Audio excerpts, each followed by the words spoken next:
plates have been bisque fired up to about 1800 degrees and are now out of the kiln. So what I am doing is applying a wax resist onto the rim of the plate that's going to be the black and white area when the plate is done, so that we can glaze the center red without getting too much glaze onto the rim area, because then we'll just have to wipe it off, scrape it off. So it's a bit tedious since we are getting it down into all the grooves, but this foam brush does a good job about settling down in the carved grooves, so it's not too bad. We're using a full strength wax or undiluted wax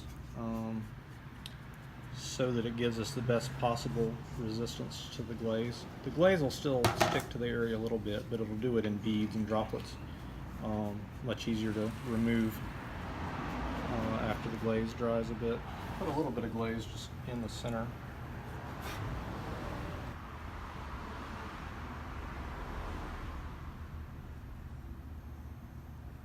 It's the easiest way to get the edge area.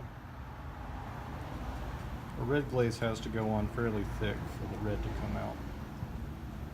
The red in this glaze comes from copper oxide, which turns red in a gas kiln like the one we're going to use here. In a gas kiln, you can create a reducing atmosphere, an atmosphere that's short of oxygen, and so the lack of oxygen helps the glaze give up the oxygen that is associated with copper oxide, and leaves it as well, a molecule of copper with less oxygen in it. So in that scenario, it turns red. If you do an oxidizing atmosphere in a kiln, then the glaze will turn green or blue. You can kind of think of it as if you've ever seen a copper roof on a building.